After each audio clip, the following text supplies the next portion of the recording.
just have the trackpad. I do not have room for a mouse. Freaking amazing. All right. In 5, 4, 3, 2.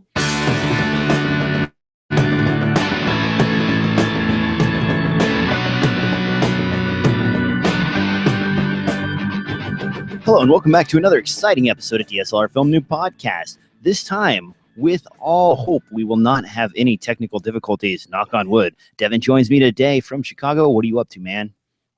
Oh, besides this and that, got a few shoots coming up. Got a flight out to California, so I'm trying to find a way to pack up gear nice and tight for that. But today I was trying to figure out a way to get HDMI to go over 200 feet of Cat 5, and it's not physically possible. It's just not in the cards for me. What about you? Have you tried one of those repeaters?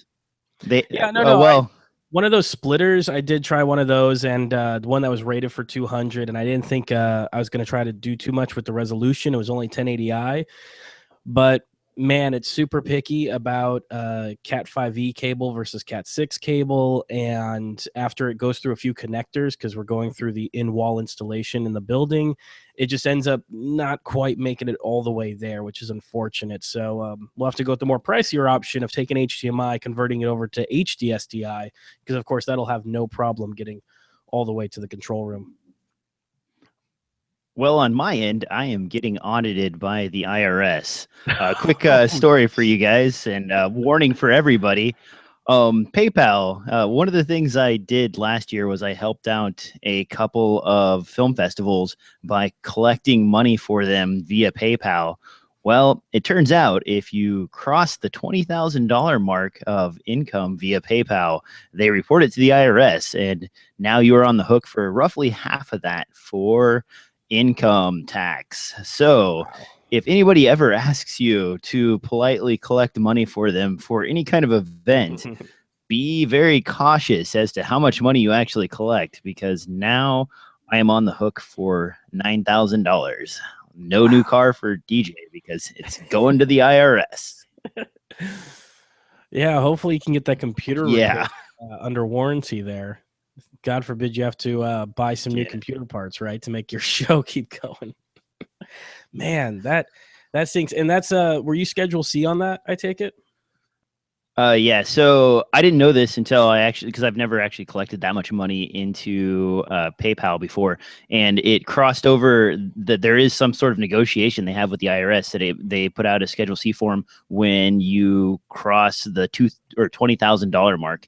So as soon as you hit $20,000, they report it, but before that they don't report anything. So in the past, I've collected a few $100s here and there, $1,000 here and there, and it's not been that big of a deal. But the festivals did pretty well this year, and I didn't even keep track of it. You know, you start bringing in $2,000 or $3,000 a month for that sort of ticket fee thing, and bam, now you are in the red zone. So, if I were lucky, I could have squeezed underneath their non-for-profit status, but because I was not actually affiliated with them and I was simply helping out because they were computer illiterate, I am now responsible for it. So that sucks. On that exciting, happy note, time for the news. Time for the news.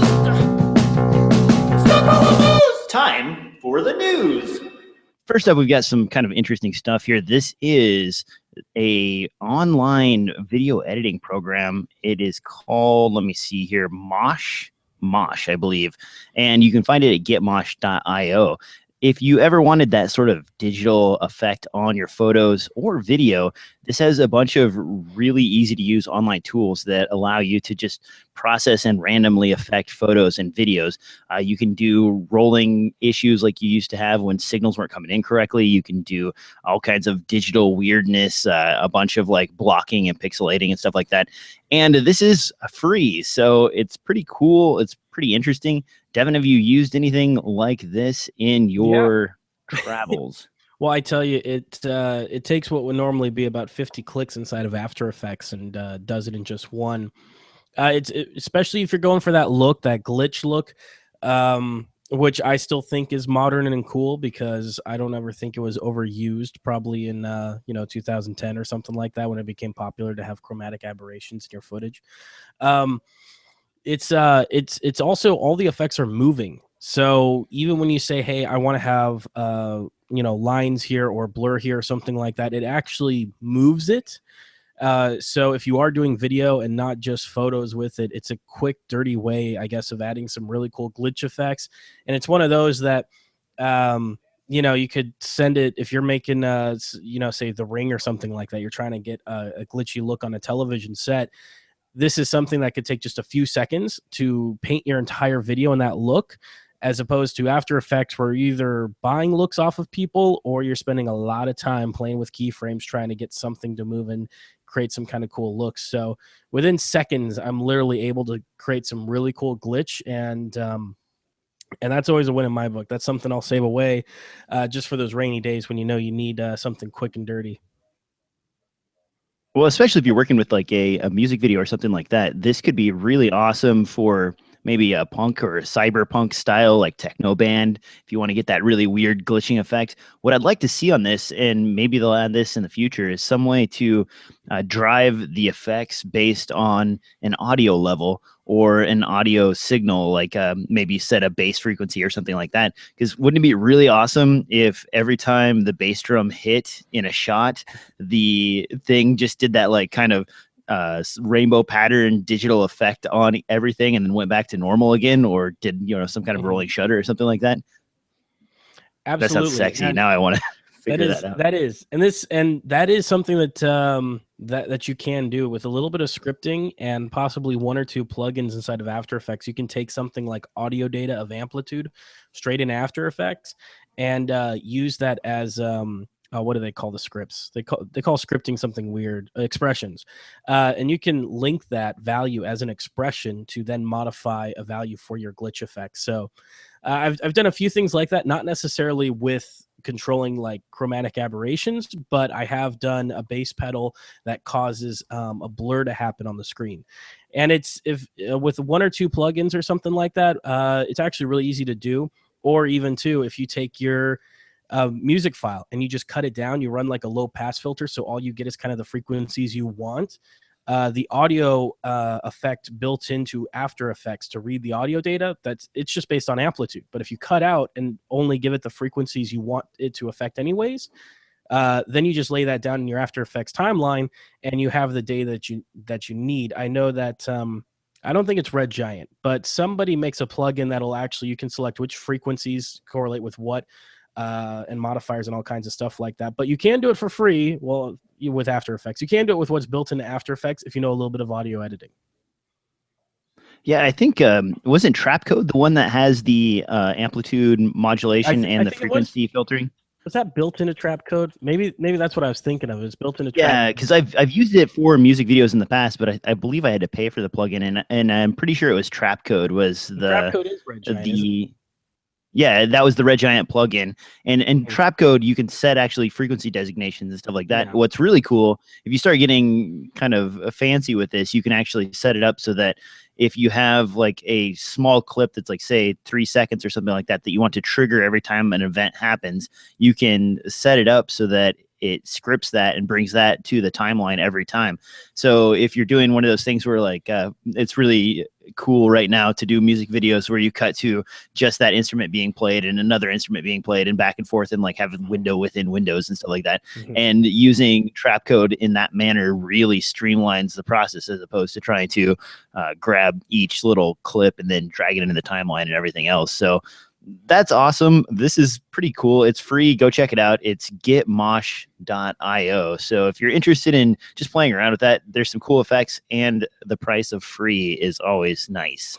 The next up on the list here is a rather weird one, and we've talked about this, I believe, episode number 10 or 11, but the Panasonic CM1 20 megapixel camera phone. This is a crazy 1-inch 20 megapixel sensor crammed onto a phone that's, got the regular specs. It's got the latest quad core processor. It's got 16 megs of RAM or 16 gigs of RAM inside. It's, it's a phone, whatever. But the cool thing is it's a 20 megapixel f2.8 lens with a 28 millimeter field of view, and this thing is also capable of shooting 4K, and it looks like it's using actually the same sensor that's available in the Panasonic FC1000. No word yet on price, but if you swing over to DP Review, they've got some real world test shots up, and it looks like this thing can really snap off some great images. Devin, would you put a camera on your phone like this? Some kind of crazy, out of control 20 megapixel 1-inch sensor? It is tempting, right? Because this is where I think things have been headed towards for a long time, with phones being more used as point and shoot cameras, even though that wasn't the intended purpose of a smartphone.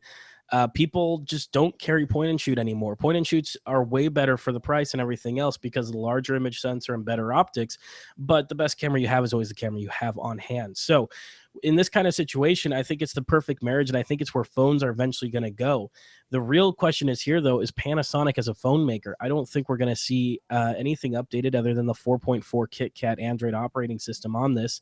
But I suppose if you're a person who's not super big into your phones and you're not the kind of person who buys flagship phones, but you are the kind of person who loves to take lots of photos and videos, this seems like a super ideal solution for that person. The problem is that I don't think that there's anywhere you can buy it with a contract. So asking $1,000 outright for a phone that isn't a flagship phone, but is a point and shoot camera, but you'll probably replace it in 2 years for a better phone, it seems like it's asking a lot, and I think that it's a necessary step forward, but I don't think a lot of people are going to buy it or going to fall in love with it. I think after a generation or two, where we can bring the price down and get it on contract with a few providers and things like that, as well as maybe Panasonic partnering with Samsung or another phone maker, I could see that going a lot further than what they've got here. But this, I think, is a necessary step in that direction. And it's not a slouch. I mean, you're talking about it's quad core and it's 1080p display, 4.7 inches, which is decent size for a phone. I know a lot of people like a phone like that, but the photos so far are nothing super impressive to look at. It looks about as good as a low-end point and shoot. And so that's why the price just doesn't seem justified to me. And so maybe I'm losing the point on it, but I think that this is a step in the right direction. It's just not the one to get if you want something like this. I think you give it a little bit, and I think things like this from different manufacturers like Sony, because Sony would be in the perfect place to do something like this, even though Sony's really bad at updating their phones as well. But the Xperia, I think it's called, and a few of their other phone brands, they make really good hardware and really good phones for the price. They pair that with their camera department, and they're somebody who could dominate the space. Seeing Panasonic come at it, I think they're just kind of like, oh, Android's free. We can use it. Let's try this out. And it's good that they are, because if people show interest in this, we'll get more of this down the line. And I totally would. This isn't the one I'd buy, but I totally would get a phone that has a much better camera on it. Because at the end of the day, that's also what I use my phone a lot for too. It's like calling and emailing, sure, but I'm not trying to, do crazy stuff on my phone that some other people do where it's their entire workspace and they edit Microsoft Office documents on it and stuff like that. But I do use it to take pictures everywhere. It's got built-in GPS. They actually work on Microsoft Office on their phone. I've been on the plane and there's a dude there with a 5.7-inch smartphone, and he's got a Bluetooth keyboard and mouse hooked up there, and he's like typing away at his Excel spreadsheet. And I'm like, dude, bring a laptop, man. They make 10-inch laptops that serve that purpose a lot better. But I've seen a few people who do that. It's a bizarre thing to see. So it's not probably for people who love their phones and are power users of phones, but more targeted towards photography people who also don't want to carry two devices on them at the same time. So I love it. I wouldn't buy this one. I'd wait another generation or two before I look at buying them, because still $1,000 MSRP is a lot to ask for a phone that isn't quite the fastest and won't exactly last as long as the Note series or something like that if you buy whatever the newest is right now. Honestly, I think that even though they've been trying to advance the cameras on smartphones, this is probably not the way to go. I really like the idea of like the Olympus Air and some of these other 4/3 cameras that actually have interchangeable lenses, where it's basically just the camera portion separated from your phone. Because the problem is with the phone, if you want it to fit in your pocket, you're pretty limited on the options you have for lenses. And going to a 1-inch sensor, you can see that this thing already has pretty much half of the front of the phone taken up by the lens mechanism itself. You can't really get much bigger than that. You're never going to get super zoom in this if you want to fit it in your pocket. You're never going to get much in the way of usable focal lengths. I mean, this is a fixed f2.8 28 millimeter, and there isn't any options for zooming or anything like that. So while I do like the idea of adding awesome cameras to your phone, I'm kind of more torn with the idea of a really, really small interchangeable lens camera that works with your phone so that it's kind of an accessory as opposed to your phone itself. And that way you can still travel light, travel really small, but you have the option to throw on a nice fast 50 or a nice zoom lens if you want to and work with it that way. Or the other option would be to put a 4/3 inch sensor on this and a lens cap. And then when you want to take pictures, you actually attach your lens to the front of your phone. Now, that's something that they could actually do in a really thin form factor. Imagine for a moment, if you will, the GH4, for example, was just shrunk down to where it was a phone screen and, a button on top, and then that's it. And all you do is screw your lens in and start shooting. And then if you want to shoot tiny, you use a pancake. If you want to put it in your pocket, you take your lens off and put the lens cap on. Maybe that's the way to go. I don't know. You know what? And that's that's a very interesting creative option. I'm not sure if that would be viable in the marketplace, just because it really affects the pocketability unless you're always jumping lenses off and on. But I do agree with you. One of those handheld Bluetooth cameras, they aren't perfect yet. But I think a combination of that will replace the point and shoot, because you don't lose that camera when you upgrade your phone. And as I can imagine, in 2 years, this phone / camera is going to be outdated, and you're going to be throwing out a decent camera for a better phone, which is why I think it needs to come down in price. And that's probably has more to do with Panasonic, their entry into the phone market, than necessarily how much it costs to make. But it looks like next on the list here, we've got the Canon XC10 is available for pre-order. Are you picking this thing up? Oh, no, this is not on my list at all, man. Okay, so for those of you not familiar, the Canon XC10 is basically kind of trying to fall in line with their XF series of cameras, which are those were like 2/3 inch sensors. This has a 1-inch sensor. It's able to shoot 4K. The zoom range on it isn't too bad. It's 8.9 to 89 millimeters. And that's basically 10x zoom. It's a f2.8 to 5.6 aperture, so you're not dealing with a nice fixed aperture zoom lens here. This thing is $2,500, and man, for the price, this doesn't really seem like it offers a whole heck of a lot. And a 1-inch sensor, you're not going to get incredibly awesome low light out of this guy. It's sort of a camcorder, but it's not really a camcorder. It's sort of a stills camera, but it doesn't take raw images. It only takes JPEG. So that's a little bit weird. It's got a new codec, the MXF wrapper.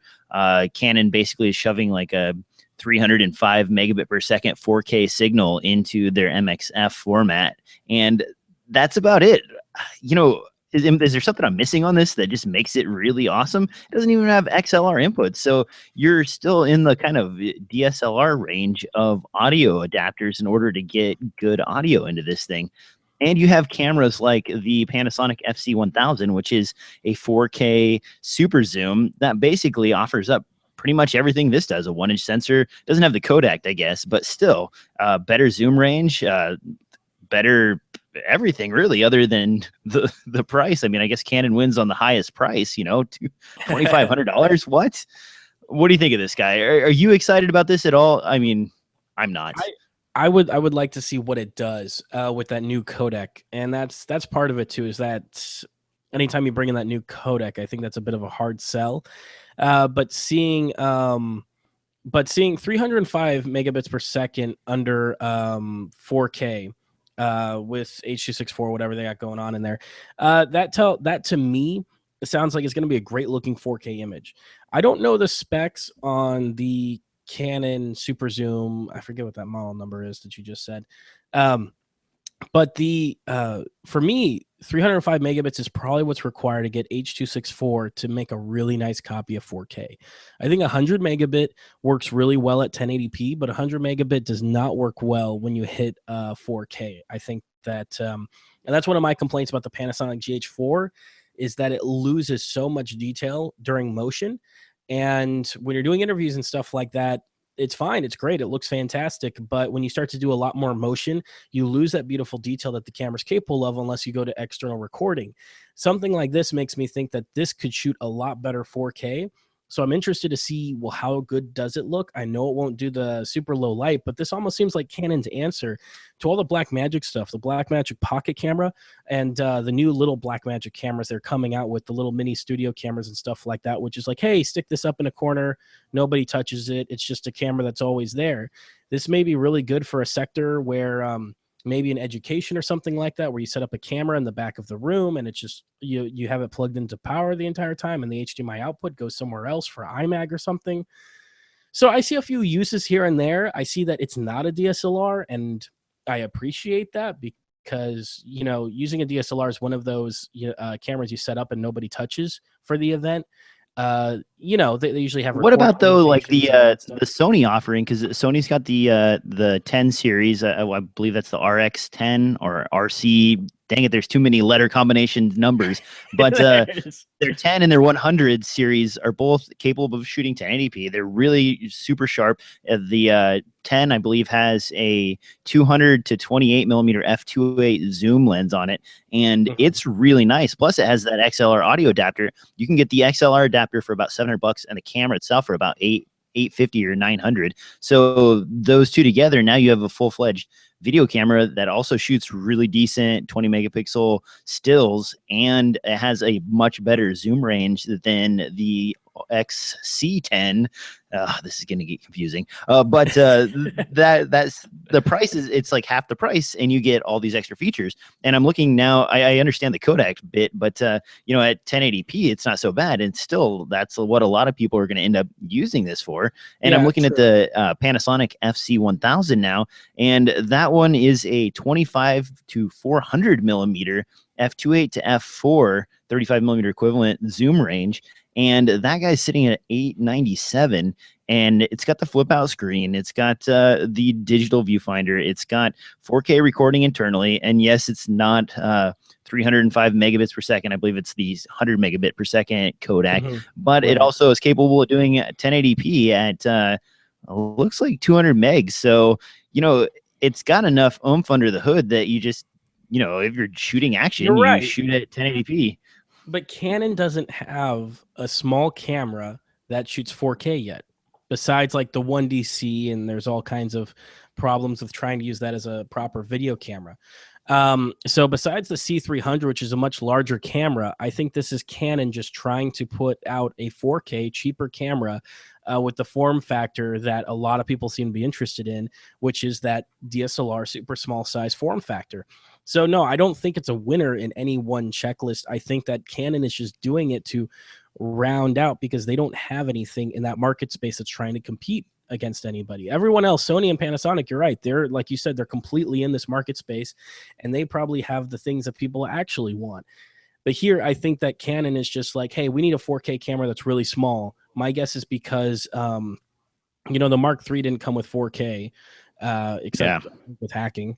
And chances are the Mark IV probably will, but the Mark IV is not scheduled to be anywhere anytime that anyone knows about, except for the people like Canon. So this could be something that they're just holding over for a year, maybe a year and a half, until that Mark IV comes out. That'll probably have 4K. But as I've heard of a lot of people who talk to Canon, it seems like they're not so interested in having the 5D continue on to be a video camera, especially since the Mark III. There's been so many cameras have been outdoing it for a better price in terms of video. Of course, as a stills camera for action and everything else, it's a brilliant camera. But in the video department, I feel like they want to stop trying to force their 5D to be a video camera, and they want to pull back and just focus on it being a photography camera like the 1DC. And so this could just be their excuse for being like, well, if you want a super small 4K camera, it's over here. Stop bothering us about the 5D and why the 5D doesn't have 4K. What do you think about the ergonomics on this thing? I know we've kind of beat the specs to death here. This is kind of a weird camera as far as specs goes, but what do you think about this? It's basically a small kind of petite version of a C100. It's got this, I consider it kind of dumb, handle twisty thing on the side. And this guy is small enough now that it doesn't really have a lot to hold on to. Do you think this is going to be comfortable to run around with and shoot with all day? I mean, how do you hold it exactly? You know, you have to like do this sort of box thing with your hands or something in order to, you know, get it stable or whatever. I imagine you shoot it like you shoot most DSLRs, where you got one hand on the grip and one hand around the lens. But this is a rotating grip too. Yeah, so well, I guess that's true. But this is supposed to be a video camera, not a stills camera. So then, why would they adopt the sort of ergonomics of a DSLR? There's no video camera that's this size that has good ergonomics, because it's this size. Everything that has great feel and usability to it out on the field is like your FS7 and other, you know, mid-range cameras. Compare this to the ergonomics of a PD150 or a DVX 100B. Both of those cameras, you held on in front of you, your arm got tired, and the only difference between this and that is that those ones didn't have a rotating handle. This one does. So, well, it may not have a strap around the handle or something like that to help you hold it. I go, it's about as good as most of the cameras are in this place, where they're not meant to be mounted to your body. You just kind of hold them. And if the grip can move, then so much the better. But I don't see that as a downside at all, because it's just the size of it is small, and that's how all small cameras are. At least I haven't had any good experiences with any cameras this size holding them for long periods of time. So I just don't expect a lot from this market. Well, I guess the part of where I was going with that is that the joy of the C100 for a lot of people is actually that the buttons are easy to get to. You have the grip thing that's twisty. I'm not a big fan of that, but the camera itself you can kind of sort of hold it like a real video camera. And this, you know, is supposed to be kind of that marriage, the lower price C100 sort of style with 4K shooting. And it looks as though like the button layout and the control interface and stuff isn't quite as smooth as I would expect for something that's sort of angled directly at video shooting. You know, maybe I'm wrong. I'll have to get my hands on this and play around with it. But it's still, to me, looking at all of the product shots of this, it looks like the setup is more DSLR-esque as opposed to video camera-esque. And yes, I agree. Like, you know, even the Ursa Mini, that one's going to be a camera where you're going to have some kind of rigging or something like that to make it super comfortable for shooting all day. But that's sort of what that camera is designed for. This is like Canon saying, hey, we made you a video camera. Look at this, you know, and then they're like, wait a minute, we didn't really make you a video camera. We just like cobbled together some DSLR parts and then gave you this thing with a camera inside of it. Good luck, guys. You know, and then the price too. I don't know. I'll tell you the one thing the XC10 has that I don't think any other Canon camera has in terms of video is a really good EVF. Because at this price point, because the C100 has a piece of crap EVF. Oh man, that thing is so hard to use because it's like stuck on there and you have to stick your face up against it. Oh, I hate that. And all the DSLRs, of course, you can't use their EVF because they're properly mirrored. They aren't like Panasonic or Sony where they're electronic viewfinders. So you consider the fact that when I look at this thing and I see the EVF sticking so far back, it tells me that me holding up to use it will actually be pretty comfortable if I'm using that eye cup and I'm holding it up against my body. So wait till you hold on to one. You might be a little surprised by how comfortable it is to use for its size. Yeah, and I've been scolded in the past for not liking viewfinders. You know, I normally just use a flip out screen. Maybe it's just because of the time I started working with cameras that I enjoy that sort of style better, but whatever. Anyway, the Canon XC10 is available for pre-order. It's $2,500. If you are looking for a video camera and a non-interchangeable lens, you might want to compare this to Sony's RX10 as well as Panasonic's FC1000. All of those are interesting offerings at various price ranges. Moving on down the line to higher price ranges is the new Sony 24 to 70mm f2.8 and 16 to 35mm f2.8 Zeiss lens. These are both A-mount, and it seems as though Sony is still kicking out a ton of A-mount lenses, but they haven't really been refreshing their A-mount camera line. Instead, they've been focusing more on the E-mount cameras. These guys are expensive. Looks like in the $2,000 to $2,400 range for these two lenses, respectively. They're not exactly affordable glass, and this is replacing the older original Sony 24-70 f2.8, which is now currently at about $1,800, and I suspect will drop down in price a little bit further. Doesn't this seem a little expensive for what they're offering, especially when you have off-branded versions like the Tamron 24-70 for what, $1,200 or $1,400? I'd say no, because it has the word Zeiss on it. So yeah, that's true. As soon as you put Carl Zeiss on any of these, it goes up like $1,000 in price. They bought that name just so they could charge more. That being said, when you talk about Tamron and Sigma and things like that, I just saw a friend of mine, C300. He had a Sigma on, a big Sigma zoom, or I think it was like a 2.8 zoom or something like that. And sure enough, he dropped it and the lens popped right off of the mount because it's plastic on the inside. The mount's metal, but the part that metal part connects with the rest of the glass is plastic. And so part of that too is you are paying for build quality in these first brand. Well, what about what about the Canon 24-70 Mark II? The original 24-70 was a metal tank, but the more expensive, like almost $2,000 24-70 Mark II is composite and fiber and plastic with a metal mount, just like that Sigma you were just complaining about. Yeah, but see, I think that and let me name another one, man. You got the Canon 35 millimeter 35 millimeter f1.4. That one is also a plastic red ring, which, I mean, I have a ton of L glass from Canon, and you go through and it's like kind of, normally the mark of a good lens is you can flick it and it's got that nice metal clink to it, but then you're flicking your L lenses and you find, oh, wait a minute, the 35 millimeter is actually a piece of plastic with a metal mount as well. I don't know if they're as durable or not as durable as some of the Sigma and Tamron offerings. I've also heard stories of the Tamron 24-70 f2.8. The elements in some of the portion of the moving parts in the lens are glued in.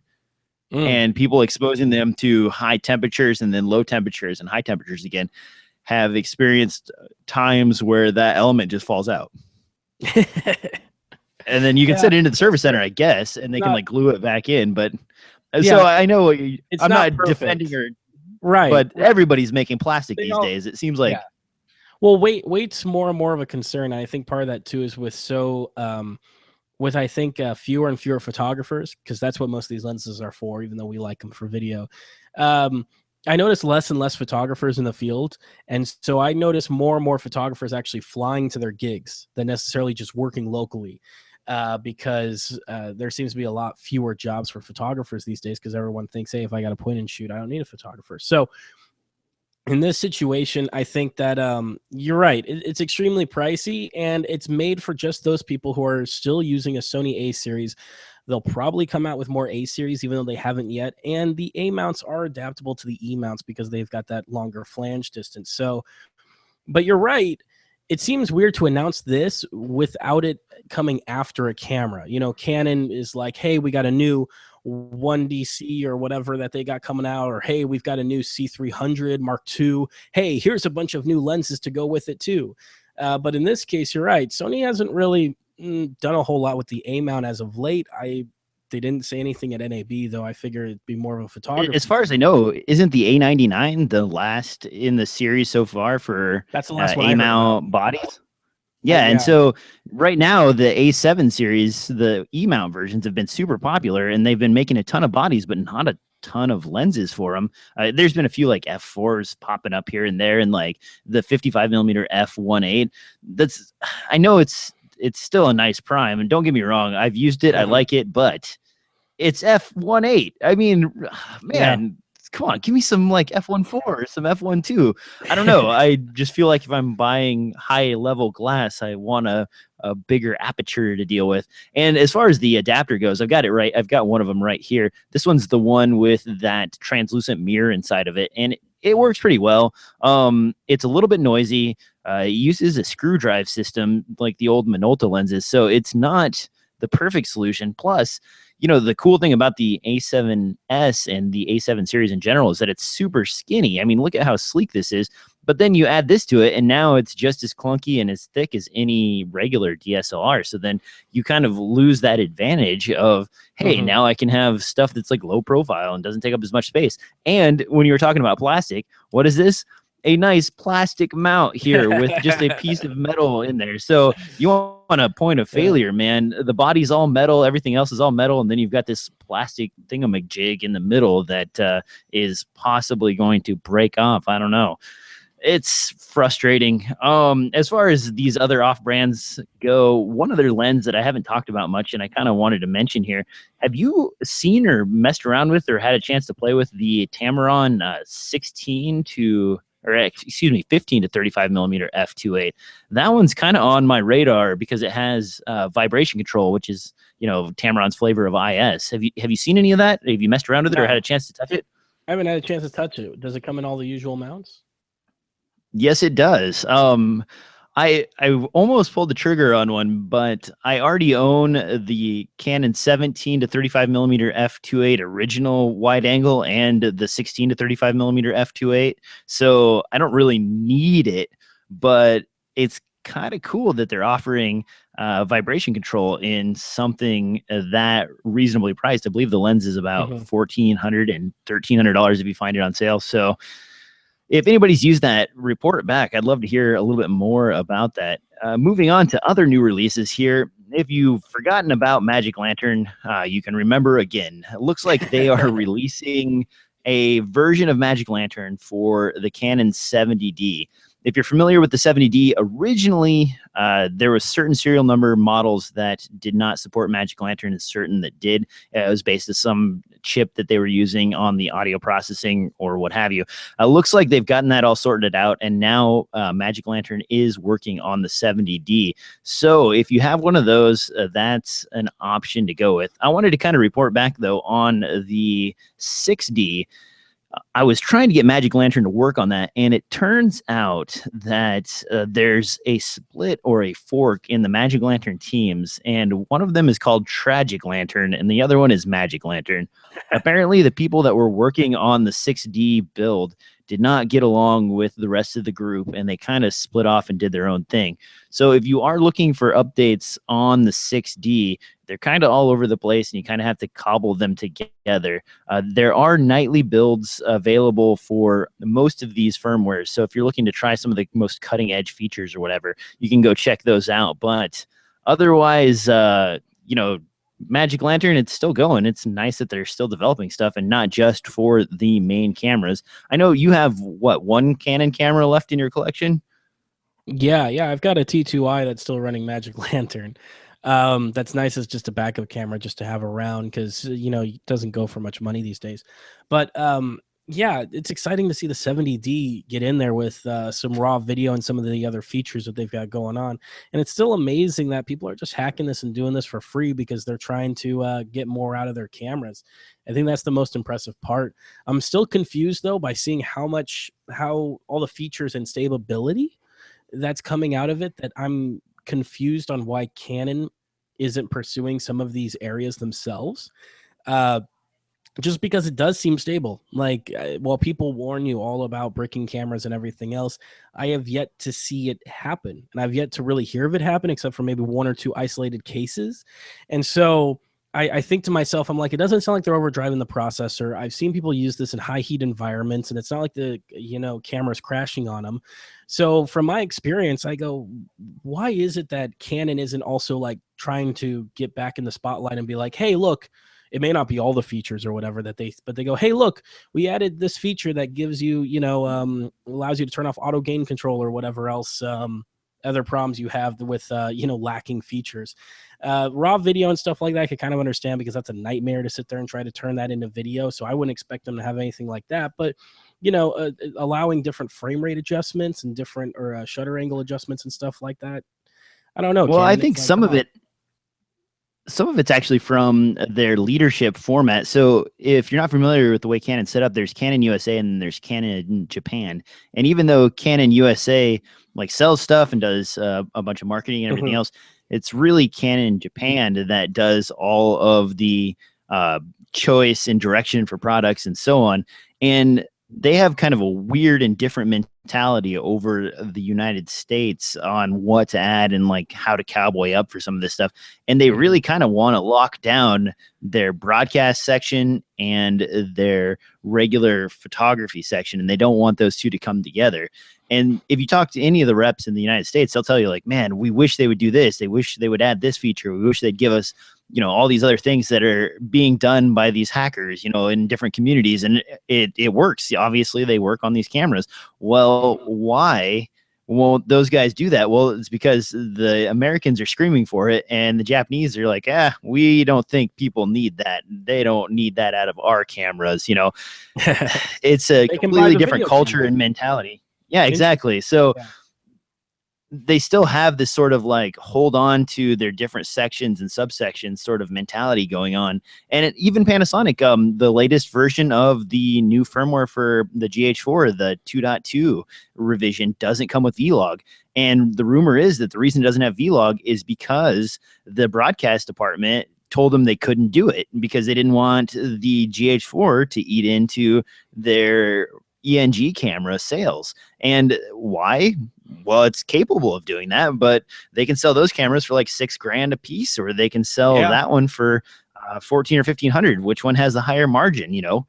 And if you think about what's inside of some of their bigger cameras, they're doing the same thing as they did with the 100 series. What was it? The FZ100 or FS100, the previous Micro Four Thirds video camera. That guy had the exact same sensor as the GH2. And they basically just plucked the sensor out of there, put it in there, added a few audio circuits and so on from some of their bigger cameras, and bam, now they have maybe $500 or $600 more in parts in this thing, and they can sell it for 5 or 6 times as much as they sell the little point and shoot camera. So maybe from a business standpoint, there's more to it than we as simple peons buying the cameras, simple consumers, you know. But maybe they're just jerks too. I don't know. I was disappointed. I was hoping that after everything settled down and everyone stopped talking about it, like this year at NAB, Panasonic would release the AF200, like with 4K capabilities, blow everyone away. But that didn't happen, and it probably never will. But in the back of my head, I was kind of like, that'd be nice, you know, to have something like that with interchangeable lenses, but you still got your vector scopes, your zebras, and everything else you look for in a professional camera with a top handle. I mean, something to really combat the C300 out of Panasonic would be great. But I mean, you're right. But if you think about it right now, though, they're kind of like, there's no reason to go that way because Blackmagic just released the Ursa Mini, which is a 4.3 format, you know, camera. It takes some Micro Four Thirds lenses. It has everything you need inside of it. Plus, you have JVC's offering. I believe, isn't that capable of 4K? So I mean, that one's basically that thing as well. And both of those are sub $4,000. The Ursa Mini is what I think $2,500 or $2,400 for the Micro Four Thirds format version, and the JVC, I think they dropped the price again. I think it's down to $3,500. It started out, I think, listing at like $4,500, and they've just been moving the price down and down to make it really competitive. So if Panasonic were to actually do that with that sort of thing, who are they going to, you know, they're behind the curve on their own format, you know, they're not going to be able to really win that much market share. I think that's why, and I don't have it in this particular set of show notes, but I was looking at their ENG camera, which is a $5,000 4K camera that is basically just a GH4 with a fixed focal length lens on it, you know, so then you don't have any interchangeable lens and you just have a camera that's good for, you know, filming news broadcasts and stuff like that. Yeah, and so it's of course there's marketing, and people still have, you know, money and factories turning other things out, and they need to make sure that they make money back on those. You're right, that space is very competitive with both the Ursa and JVC, which, let's be honest, JVC needed a splash like that because most people had forgotten about them. You know, it's starting with the 5D Mark II and then moving all the way on to, you know, Blackmagic and Blackmagic 4K cameras. People forgot JVC was even around. So it's exciting to, I'm hoping JVC 2 comes out with some more stuff, but, You're right. Panasonic is late to that game if they decide that they want to play in that marketplace. And to be honest, I keep seeing sales. I keep seeing people holding GH4s, and I think that they're just making money hand over fist with the GH4. And so hopefully that'll turn into, you know, research and design for a bigger, better project down the line. But I don't think they're in any hurry right now. They've already dropped the price of the GH4 way down. It costs what a GH3 was brand new, went from what $2,000 now down to like 1,300, 1,200. Sometimes I see it online for 1,100. Yeah, I think you can get it on sale for $1,200. So it's a really decent price. And if you look on eBay, a lot of times you can find it used or almost new, like recertified or whatever, for about $1,000. The GH4 is really a camera that's been sticking. And I mean, honestly, my entire bag, I have an entire bag of Micro Four Thirds stuff now that I use on a regular basis just because I like it that much. I've actually considered buying a second GH4 multiple times. That may be pushed back now that I have the unfortunate side effects of taxes, but yeah, it's nice. I mean, it's a great camera. It's a great system. Video is good. The whole flip out screen thing, I'm finding myself falling in love with that sort of thing. And the electronic viewfinder is really good. I think maybe that's why we didn't see a GH5 this year or any major upheavals in the Micro Four Thirds format, is because they're probably going to be able to, exactly. They're probably going to continue on this run for 3 years or 2 years, pull like a 5D Mark II and just, you know, roll into the fourth year before they release something new, you know? Yeah, well, I mean, last year when it dropped, I mean, you really think about it, they came out with an incredible camera at an incredible price that no one else could touch. And now you're right. Things like the Ursa Mini are starting to approach that price point, you know, the EF version coming in at $3,000 and stuff like that. So, of course, they bring down their prices to properly compete with that. But overall, it's still a great camera, and I still see people using it. And if they continue to do these little updates and try to help it out, I could see it having a much longer shelf life than even the Mark II did, because out of the box, it comes with so much more in ability compared to what we were originally hassling with the Mark II. So. Now, one other thing I'd like to mention for those of you looking for a super affordable video camera, real video camera, and I know there's a ton of love for the C100. If you swing on to eBay right now and you look around, the trending price for the original C100 is about $3,000. So you can buy that entire setup and start using your Canon lenses today. And heck, there's one with a buy it now price of $3,000 or best offer that even comes with one of the Zacuto Z finders, as well as a light attachment and a few other accessories. I mean, that's a really attractive option if you just want a video camera and you're not really looking for stills. That thing keeps falling in price. I wouldn't be surprised if in another 6 months or so, once these cameras start hitting the ground for sales, that this drops to $2,500 or maybe $2,000 for the original C100. Absolutely. Devin, if it gets to $2,000, would you buy a C100? Probably not, because that's still not enough camera for me. I'd still be eyeing the C300 the entire time because of the low light capabilities and everything else. Though I definitely know that I would probably buy on discounted sale or use, because I've got a buddy who has a C300 Mark I that he probably bought about 4 or 5 months ago that was badly burned by the Mark II coming out and the drastic price drop in the C300 Mark I. So I definitely would be looking at last gen, but I don't know, even for $2,000, that is an incredible price for having, you know, the ability to add those XLR inputs and other things are really important for running gun shooting, but it's still not the perfect camera for me. I'd probably still spend a few more grand getting a C300 if I was to go that route. Otherwise, I don't know. I'd probably look at the Ursa instead of a C100. Man, what is the C300 down to now?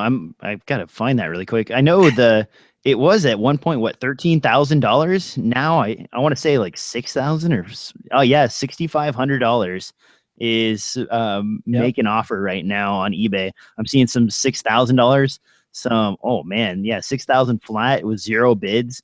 Holy cow, have the mighty fallen. That is a huge drop off compared to what it was. Yeah, so I guess if you want, right? Yeah, no crap. Thank goodness. I only lost like a couple $100 on that, and I was able to use it quite a lot. So it did okay as far as the profit margins go, but man, what a mess. The C300 Mark II, I think, is $15,000. So if Canon does anything next year that undercuts that, maybe that's going to fall as well. What a crazy market right now for buying gear. Wouldn't it suck if you... Yeah, exactly. You go pick up a Canon camera like a C100 as an investment, and what, last year or the year before it was $5,000. Now you turn around and it's only worth $3,000, or you spend $15,000 and you get the C300 and now it's down to $6,000. That is a huge fall off. Oh man, you'd better be making money on these cameras or they are not even worth having. You might as well just rent for those sorts of fall offs. Yeah, but what hasn't dropped in price is those Canon Cine Glass. You want to make an investment.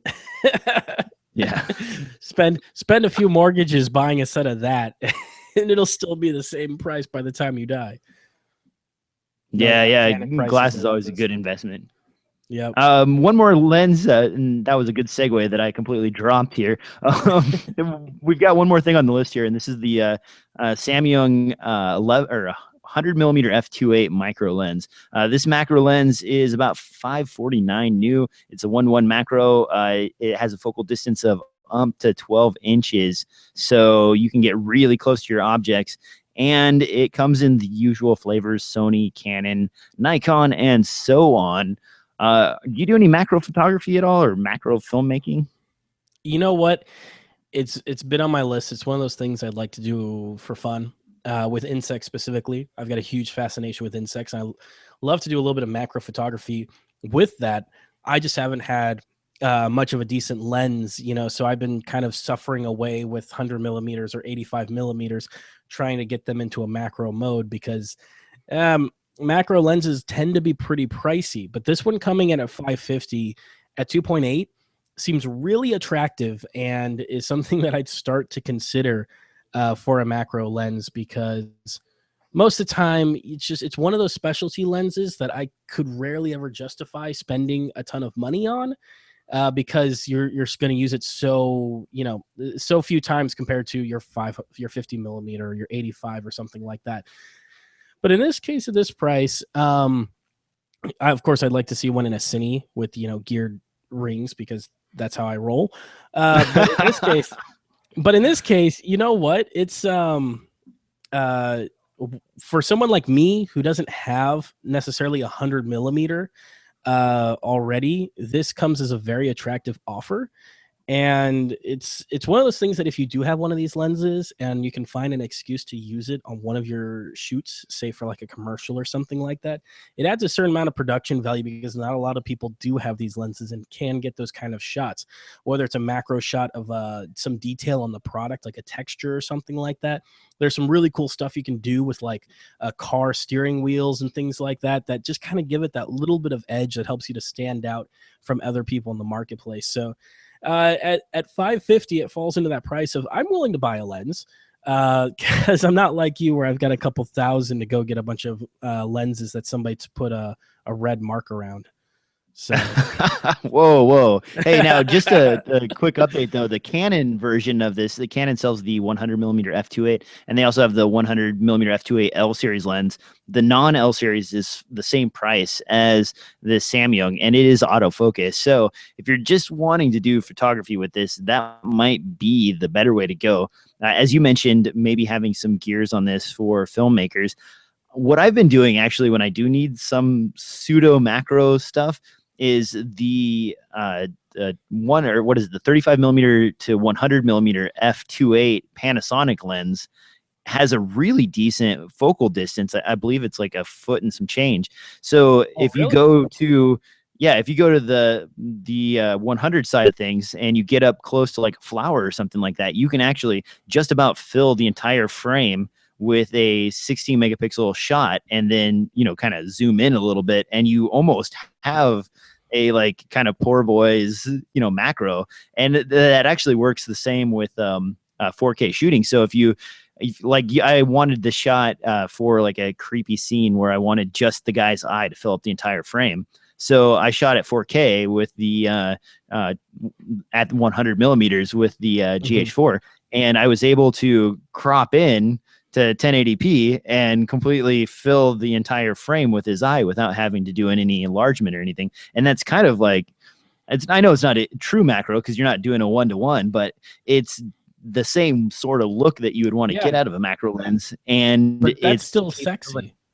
Yeah, it is super sexy. And I also have that 300 millimeter, what is it, 80 to 300 millimeter f2.8 that I picked up. And I haven't done any of that yet. But for like, if you want to take someone's nose, for example, and fill up an entire frame, you can focus on something from about 3 feet away. And at 300 millimeters on a crop sensor camera like that, that's a 2x magnification. So bam, now you've got like, yeah, it's freaking sweet. I need to go back and look at those panty lenses. Yeah, those panty lenses. Yeah, I used them once, but I need to start looking at buying them because they seem really great lenses for the price. Yeah, they're definitely worth checking out. The other thing to note is if you look on eBay, a lot of people are getting them in deal packages where they come with that 1.4x adapter, so you can attach that and then get even more reach out of that lens. I think it's like a 500 or 600 equivalent when it's fully zoomed in. I'd have to go look at the math. I'm probably saying that incorrectly. I think it's actually 35 to 70. Is it a 35 to 150? Is that what the actual native focal length is for the lens? And then it's a 1.4x. I believe so. Yeah. Yes. Yeah. So there's the actual numbers. Disregard that 600 stuff. That's not true. So that would make it a 300 on the reach, and then 1.4 times 300. So that would give you about 450-ish, 440-ish focal length. Yeah. So and you can double that again, probably. Because the Panasonic has that when you're shooting video, you can go to the crop 1080p. Exactly, or you can just shoot in 4K and then punch in on your 4K image to 1080p. That's what I've kind of been finding is the easier workflow for me. Honestly, there's a setting, and I scripted it in Premiere, and this is just kind of a side note. Your 4K image, to get it down to fill a 1080p screen, is 50%. So if you just do your scaling, you script your scaling on all your clips ahead of time to go through and scale everything to 50%, it will go through and batch scale everything. And then you can just drop it right into your timeline. You don't have to worry about messing around with adjusting and whatever. And then if you want to get closer, then you can enlarge to 100% or 75% or whatever and move it around as you see fit. That's kind of the fast way to do it. That's handy to know. It's a 100 megabit Kodak for the 4K format on the GH4, and scaling down, there's some people that say that's the way to go because scaling down makes it sharper or whatever. I don't know if that's true or not. I haven't really done enough side-by-side comparisons to care or even worry about it. But if you can do it that way, then it's not much more of a data hog than shooting on like a 5D Mark III in regular 1080p mode. Your Kodak's only double the size, so you're not dealing with huge giant masses of data to deal with. And as long as you have a decent CPU and a decent graphics card, 4K, you can throw it at it all day long and you're okay. I mean, I'm a little excessive here. I've got a Titan, NVIDIA Titan in my desktop with like a $400 graphics card. Yeah. Well, I think it might be more than $400. I don't know. But I've also got the 4790. But even i5 CPU, maybe the 4750, I think is what the i5 model is labeled at.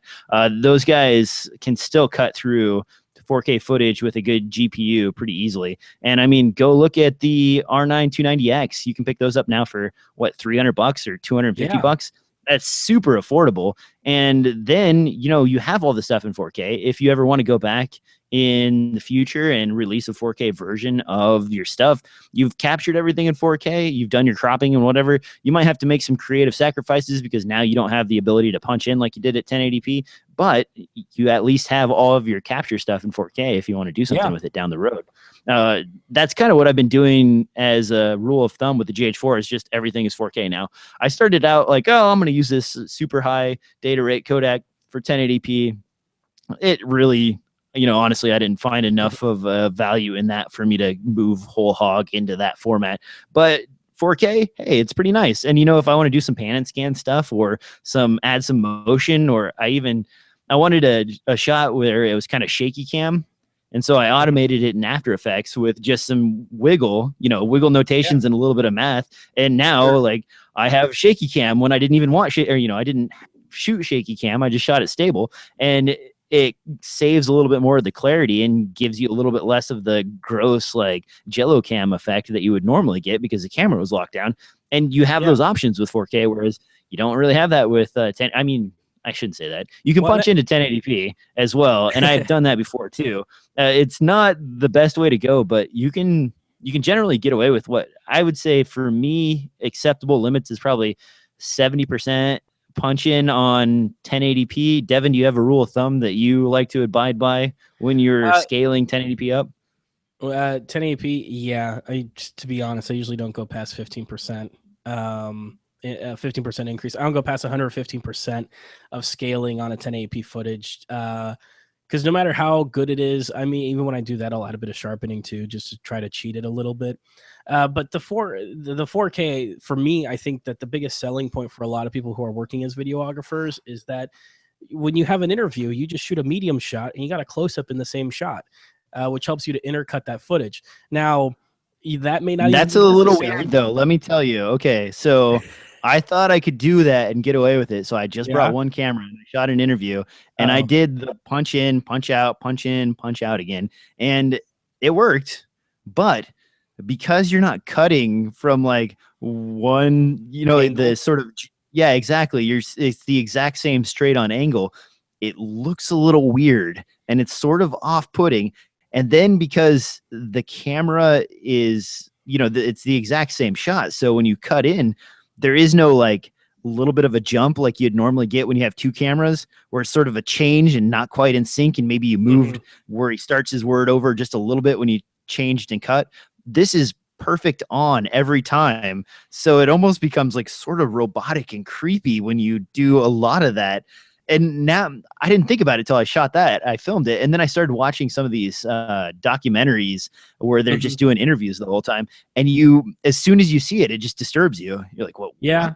No. Oh, that's what he's doing. He just shot in 4K. He's going wide, medium, close up, wide, medium, close up. And like sometimes they're not even very creative about it. That's just like they do it in steps every time and then like cut back and then do cut back. You're like, what?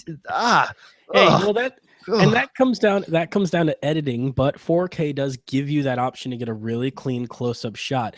I'm not saying that it removes the need for B-roll or anything else in your edit. I'm just saying that provides a different shot with the same amount of clarity. And I think that that's a selling point in of itself. And while other people have poo-pooed the 4K internal 4K because of the bitrate and stuff like that. I know I've said that the bitrate is low for action and stuff. When it comes to being a videographer, 100 megabit is easy to digest. Almost any computer can digest it. Now, if you're doing color or blur or other things like that, there's a lot more pixels. Not every computer can keep up with that. But before, people who would work with 4K, you're talking about like red cards and crap and stuff that requires huge I/O. This 4K, you could edit off of a mechanical drive. You do not need anything crazy in your computer in order to read the data. Just depending on what kind of color you do, you may need a better graphics card or CPU to kind of keep up with it. But even then, that's marginal.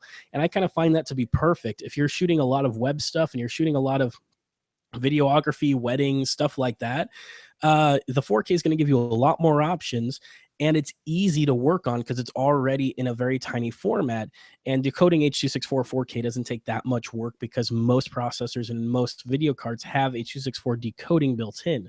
So it's not even like it's hammering your system that hard when you want to watch 4K. So it makes it's kind of this, Panasonic found this brilliant little like gray area that nobody really wanted to touch because people are like, oh, 4K should be like the best quality you can possibly get. That's people who want 4K. So we need to go raw or, ProRes, at least some kind of uncompressed codec. And Panasonic goes, well, we can't fit that into our camera and we're appealing to the lower consumer market. But then at the same time, that also helps people who aren't, DSLR film noob and have gigantic quad Xeon rigs. Hey, now, 128 gigs of RAM. On a side note, guys, person edit. This guy here, I've been suffering from huge computer problems right now. For those of you who are watching this in video, and I'll just tell you, I am basically on a very tiny Ultrabook right now because my desktop. So we've been having all these glitches and everything, and I was blaming it on Motel Internet. Turns out that somehow when I plugged in to this hotel room, it blew out all of the fuses on my USB ports on the motherboard. So it has this auto fuse reset, and it resets and it'll be good for a while and then it'll die again. And then it'll be good for a while and then it'll die again. So I have another motherboard on order. So I am not, just because I have good tools does not mean that you are above any kind of catastrophic, horrible failure. And I talked to Gigabyte, they're going to replace the board, but man, it totally sucks. Yeah. And then my MSI, gaming laptop, the GS60, that one's down for the count. And until I have an actual physical address, I can't send it in for freaking repairs. So, oh my God, DJ, you just watch next week. The Ultrabook's not even going to work. You're going to be on your Android phone doing the podcast. Oh man, another horror story is I just got an email back from somebody who's renting one of my 5D Mark IIIs, and he's like, "Hey, I'm getting a blue line across the bottom of the screen in my footage. What do I do?" And I'm like, "What?" He's like, "Yeah, it's glitching." Like, he's like, "We just shot a bunch of stuff and we went back and we were checking it in post, and like every 20th shot or something, there's a weird little blue line that's going across the bottom." So luckily I was able to talk with him over the phone and get it sorted out. Turns out there was a battery grip on there that was just going sideways and like it was glitching out the power feed, but that could have been yet another awesome line of catastrophic failures in my otherwise wonderful motel living lifestyle that I'm having right now. So yeah, good equipment does not necessarily mean that you are in any kind of better spot than anybody else, man. It's rough. And then when all these things come in at the same time, the taxes thing, that's going to be like $9,000. Getting the new motherboard and stuff for the computer, that's $500, because I figured I might as well throw in a nicer processor while I'm at it. And then, you know, on top of that, you have sitting in your $2,000 editing laptop that has done very little editing and has basically been a paperweight for the last month and a half. It sucks. I mean, I guess I can't complain too much, but you know, the more stuff you get, the more stuff can break down. So the more simplify, get the easy stuff. When you do a podcast, try to make sure your USB ports work. That's very important. Devin, we're down to the pick of the week, man. What do you got? My pick of the week is, there isn't a specific name for it, I guess, but if you had to search for it on Google, it'd be a 5.25 inch to 3.5 inch converter.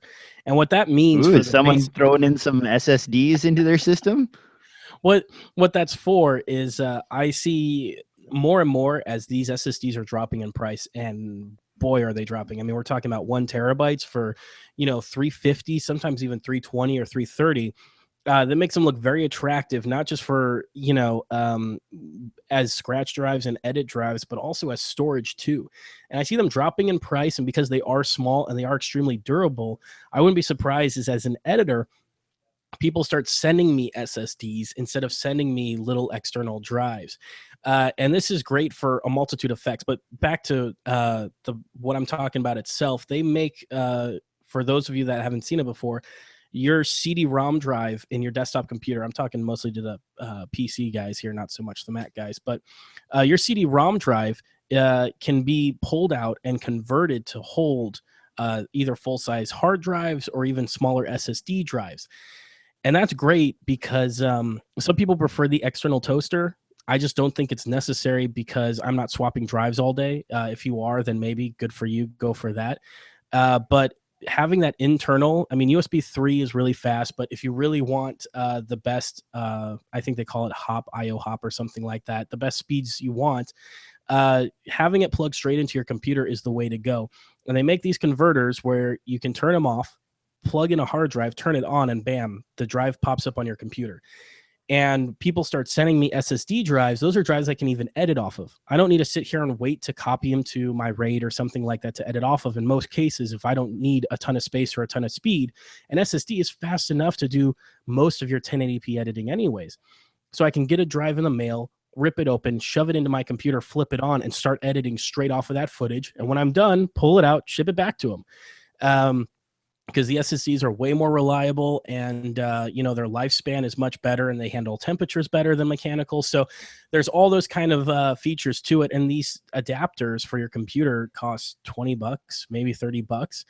As well, I've got one that holds full size drives. I buy 4 terabyte mechanical hard drives. I back up a bunch of stuff to it, and then I pull it out, put it away, and put another one in, and keep backing stuff up to it. So this also could be done with toasters too, if that's your thing, if you want to have an external device that you plug and unplug hard drives into. But I kind of like the clean look of having it built into the computer itself. So that's my pick of the week. There's several brands. I usually go off of Newegg ratings or what have you, but they're super cheap, and they come in extremely handy if you're swapping out hard drives and you're editing a lot of different projects at once. For me, actually, it's SSD related as well. The Samsung 840 EVO, if you guys are familiar with that, that's been a love-hate relationship for me for quite some time.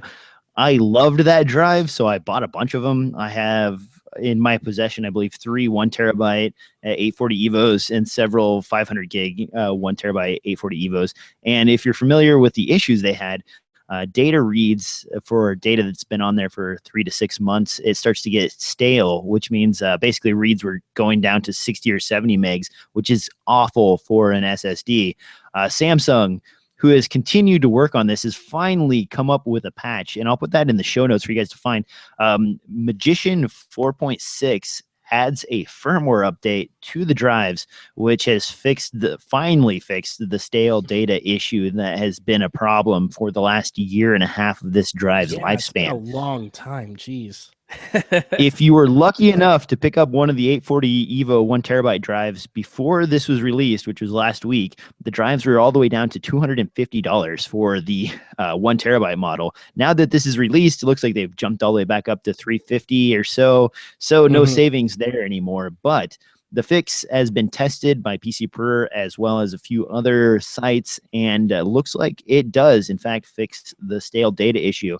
It also has an extra bonus of allowing you to sequentially order everything on your drive. So it goes to the cache level and actually fills everything up and puts all your data in order so that you can read and write faster to the drive and clears out sectors. Sort of like the whole sector issue that you used to do with like spinning drives, only this is going down to, yeah, exactly. You're not really defragging this, but it's basically utilizing all of the flash memory on the SSD in order so that when it's indexing everything, it can find stuff faster, it can get to stuff easier, and it's all right there as opposed to going to different chips to find different stuff or whatever. So that's an extra feature. You can find that in the control section of Magician 4.6.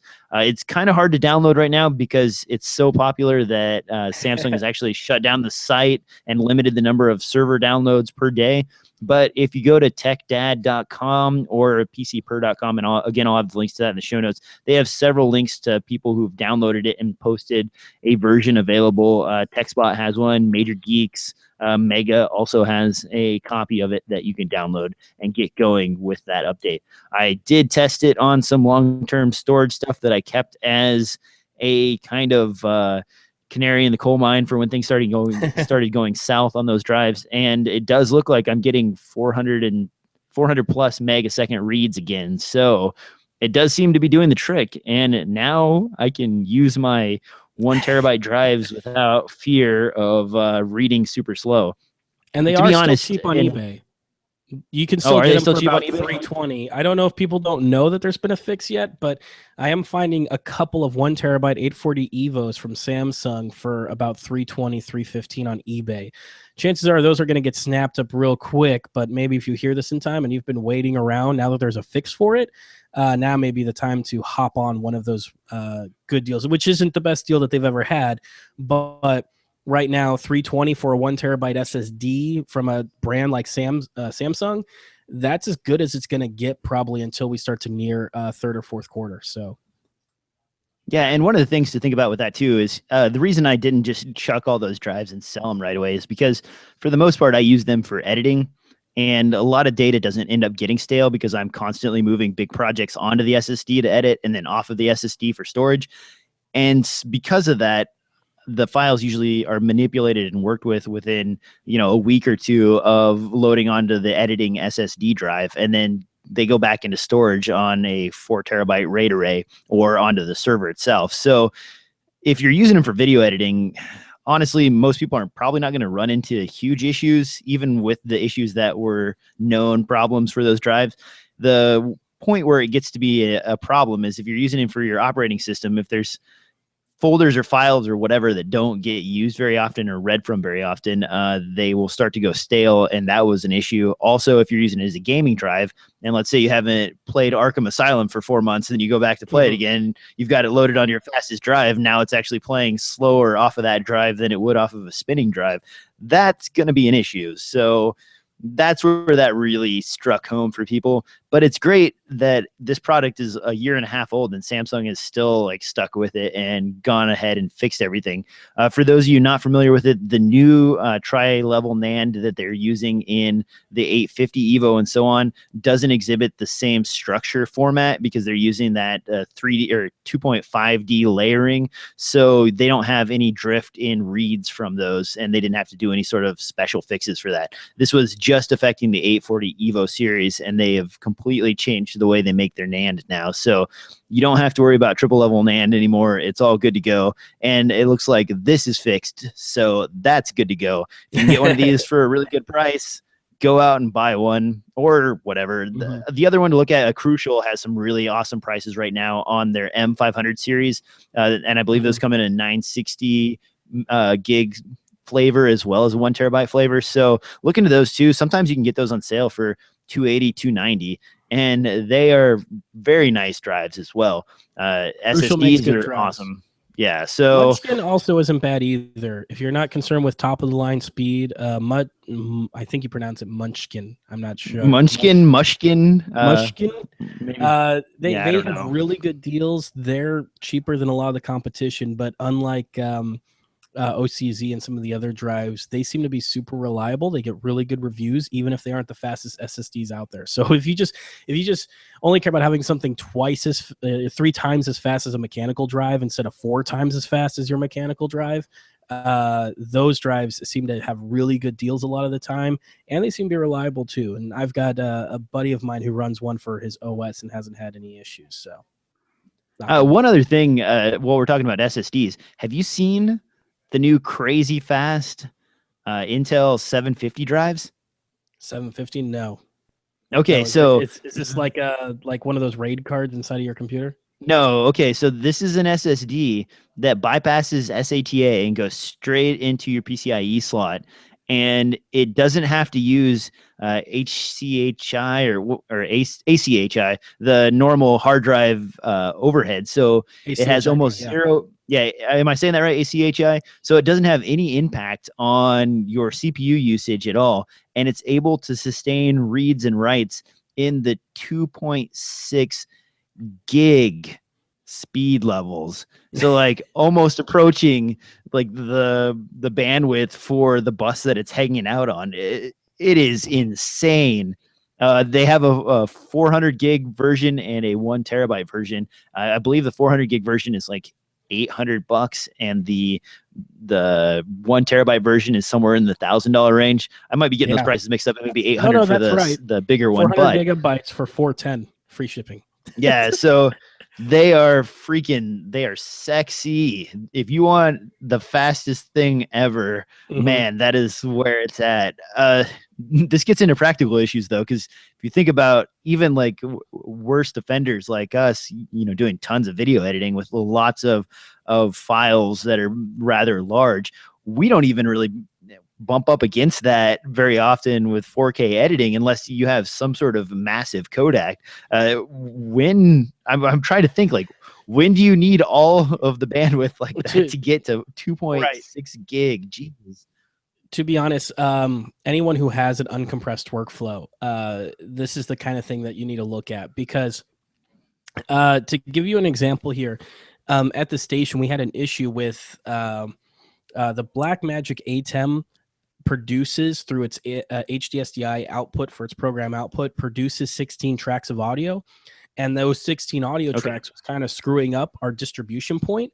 And we are using one of those little shuttle guys to record. They don't have a display or anything. You just hit record and it records to an SSD. So we needed to fix that. So we decided to fix that with a Blackmagic SDI to Thunderbolt connector. Now, this was plugged into a 23-inch iMac, which has an i5 and like 8 gigs of RAM. Not a very powerful system. What's interesting is that when we do uncompressed, that i5 can record it just fine if we record to an SSD, because of course the internal hard drive isn't going to be fast enough for uncompressed 1080p 10-bit footage. So we had to plug in a SSD through USB 3. But when we switched over to H.264, or no, ProRes recording took a little bit of CPU, but it does even allow us to use the internal drive because, of course, the file size is a lot smaller. This is what I really think is really what these things are for in terms of video world is uncompressed. If you ever render uncompressed, your bottleneck is almost always your I/O and never the CPU, and that's what's affecting your render times. Except for some people who have, dual Xeons or something like that, and the latest and greatest. Most of the time when I render uncompressed, which is rare because most of the times you don't deliver uncompressed, but when I render uncompressed, my bottleneck is the I/O. So even on an SSD, it's the I/O, not the CPU, though SSDs do get it there. So this is one of those, though, where I see that there's so much available there. I'm like, damn, you could almost use some of that for RAM. Just chop off 30 gigs of it for RAM just for doing After Effects or something like that, because it is. Oh, yeah, that's true. So you're thinking like maybe setting up in like a swap pool sort of setting, so that way it's basically using this crazy fast hard drive as RAM access for like After Effects pre-rendering and stuff like that. And especially if you're doing Cinema 4D, which we all know they need tons of RAM. When they go to render, they're usually rendering uncompressed because they have so much CPU anyways. They're not going to waste CPU cycles converting to JPEG or PNG. So I know a lot of 3D guys who render uncompressed for their sequences as well. And so something like this means that you don't have that I/O problem. I could see this being really interesting, though, to kind of build out a storage server that allows multiple people to edit and render to one system. I mean, you would need dual gigabits and stuff like that, depending on how many editors you have. But this could almost become like a mini RAID system. It's not huge. We're not talking terabytes of space, but you could stick this in a computer with load balancing dual Intel gigabit cards, and boom, for very little money, you have an extremely fast server that you don't need to worry about RAID storage or anything else on, and the life of it is extremely long as well. So that's something to think about as well, is as if you have multiple people that need to access something, this is a very, very quick solution to access a bunch of stuff together. So there's quite a few ways that you could use it, but this isn't a silver bullet for any one problem. Yeah, it's an expensive solution, but it is pretty sexy. I don't think this will be on my buy list. What was the last time you bought a hard drive? $1 for gigabyte. I could tell you what I bought mine. Mine was probably in high school when I bought a 60 gigabyte hard drive for $65. Jesus. Yeah, it's been a long time. $1 per gigabyte. I think the last time I remember spending a crazy amount, and this was actually more than $1 per gig, but I had a Quantum Fireball that I needed for one of those audio recorder units. And the Quantum Fireballs, if you're not familiar with it, those were known for just being crap hard drives. They failed all the time. Yeah, exactly. And that is great that they're named the Fireball, But that one, I think it was like 8 gig or a 20 gig drive. Maybe it might even been smaller than that, like 4 gig. And I think I paid like $140 or $150 for it. And it was like 2 years later. Yeah, exactly. Super sweet drive. Oh man. But yeah, so we live in a great world where technology is just super cheap. I mean, 4K cameras, we've got awesome computers, we've got all this stuff. And like you can put an entire kit together and become a filmmaker for sub like $10,000 really easily. Whereas in the old days, buying film alone would set you back that much, let alone renting an Aries camera, getting some Panavision lenses and all the other stuff that would be required. You were talking hundreds of thousands of dollars invested. So yes. Get out there and film, guys. I know I always end up saying that, but there's no sense in owning all this super sweet gear or even talking about it if you don't go out and film something. And actually, one more thing before we close up the show, and I just wanted to bring this up. There's an excellent project that's been going around city to city, and if you don't have anything to do on the weekend or you have a day off, you can volunteer for it or you can start your own.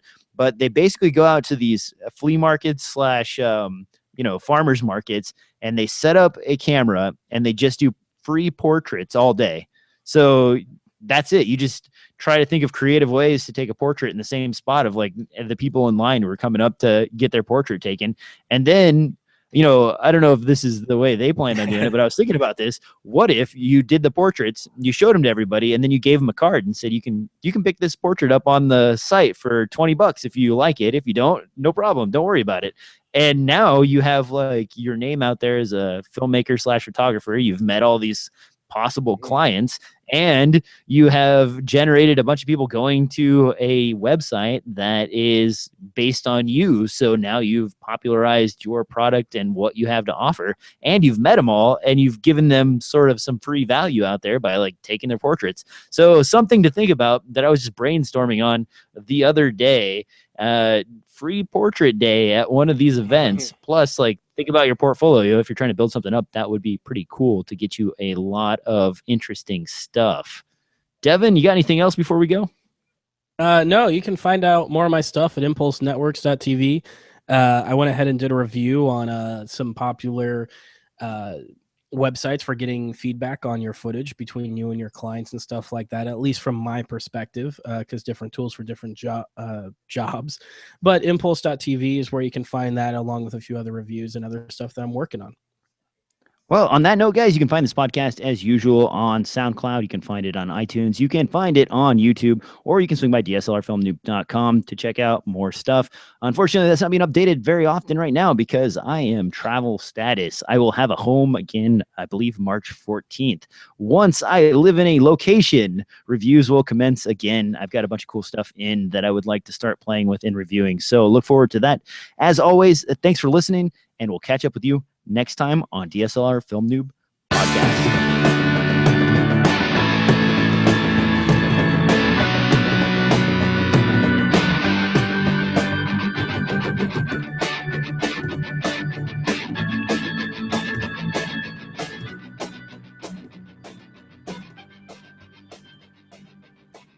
You know, the great thing about living in a tiny one-room apartment is that when you have two people there, you have to share that space.